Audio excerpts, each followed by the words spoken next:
Putin and Zelensky can meet in person, the United Nations started talking about accepting Afghanistan, Ukrainian airplane being hit and destroyed. Some of these mines started exploding spontaneously. Why the US was not sanctioned when they killed 200,000 civilians in Iraq? What's up, investors? It's the Russian Dude, and this is your 19th day update on Russian-Ukrainian war. The press secretary of the White House, Jen Psaki, said that the US is not interested in starting the World War III, which just confirms the fact that the US implementing no-flight zone above Ukraine will only escalate the situation. The United States has imported 4 times less oil from Russia than it did last week. And if we're talking numbers, last week US imported 148,000 barrels from Russia, and this week this number decreased to only 38,000. This is the unfortunate condition of the city of Volnovakha, Ukraine. Earlier this week, Ukrainian journalist Fakhrudin Shrafmal urged to kill Russian kids, because in his understanding this is the future generation of Russians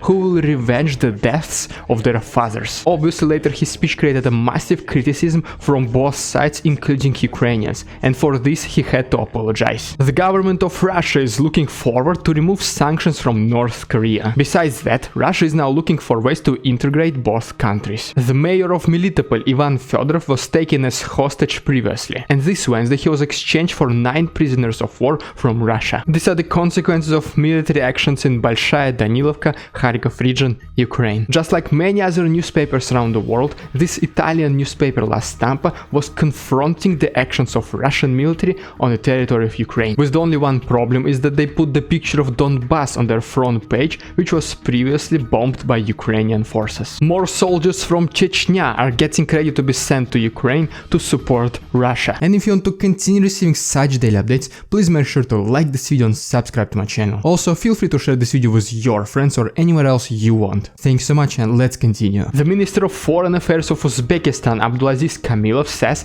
that Uzbekistan does not recognize the independence of Lugansk and Donetsk. He also mentioned that Uzbekistan will continue sending humanitarian support to Ukraine. According to the United Nations, more than 10 million refugees from Ukraine have fled the country. Despite the possibilities of Western sanctions, China will continue its economic and trade relations with Russia. The price of crude oil started to climb up again. In Russia, you can send money between banks, and all you need is just the phone number of the person who is going to receive your money. And previously, this limit was around 600,000 rubles. And now, because Russian currency started devaluating so fast, this limit was increased to 1 million rubles, which according to current exchange rate is approximately $10,000. These are current inflation rates in different countries, so if you want, just pause the video if you want more details. The Moscow Stock Exchange remained closed for more than 3 weeks, and because of this, several brokers started exchanging shares old style, which basically involves doing everything by hand. Since the beginning of military operation on Ukraine, Russia has lost approximately 10% of job openings. One of the biggest brokerages in Russia, called VTB, which is by the way also one of the very first Russian companies which went under Western sanctions,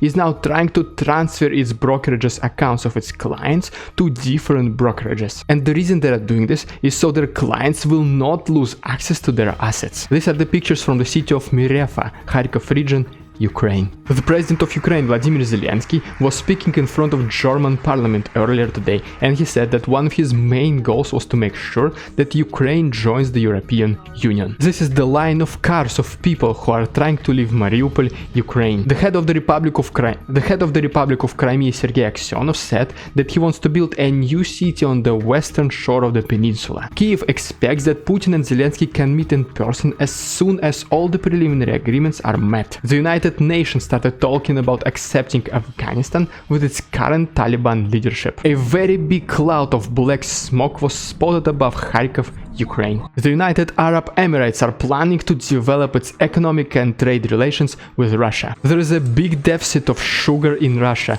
and in this video people are trying to buy as much sugar as they can. I'm gonna translate you this note just to show you how crazy propaganda can get. So this is a note a grandmother from Russia put at the entrance door on her building, and it says that Ukraine does have 36 biochemical laboratories sponsored by the US which infects birds. And what she does here is basically asks her neighbors not to feed the pigeons, because in her understanding this will attract even more pigeons and some of them can be infected. And as a result this can infect her and her family and kill them. In this video we can allegedly see Ukrainian airplane being hit and destroyed. Samsung Pay is still working on the territory of Russia, and besides that it now also accepts Russian credit cards called Mir. After Visa and MasterCard announced that they will be departing Russian market, the demand for Russian cards Mir has skyrocketed. And because of this, some banks are saying that the issue of new cards will be delayed because they simply don't have enough plastic. This is the current state of NATO forces in Eastern Europe. It is reported that after Russia started its military operation on Ukraine,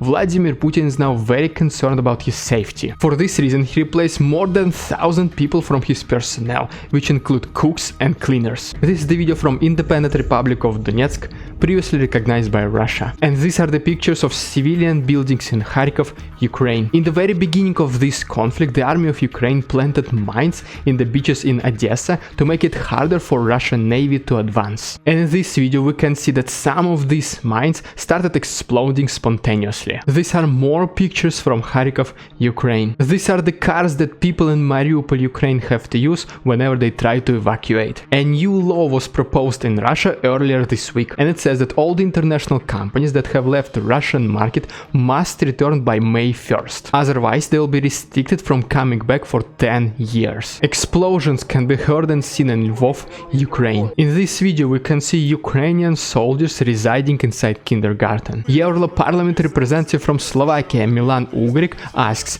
why the US was not sanctioned when they killed 200,000 civilians in Iraq. Some supermarkets in Germany do not want their customers to see that they are selling products from Russia, as well as some supermarkets in the US removing Russian flags. These are just some of the front pages of the magazine The Economist. And I mean, you can never justify war and killing people, but I guess it does not apply if you're America. This is the picture from Mariupol, Ukraine, which is reportedly under full control of the Russian army. And these are the countries that import the most of Russian weapons. Russia and Venezuela are in discussions to restore tourism between two countries. And this is the way the civilians in Independent Republic of Lugansk, previously recognized by Russia, are meeting Russian soldiers. The Ministry of Transportation of Canada says that effective immediately and until further notice, all aircraft directly or indirectly owned, registered, chartered, leased, operated or controlled by a citizen of either the Russian Federation or Belarus are prohibited from entering, exiting or overflying Canadian airspace. Thanks so much, stay safe and see you next time.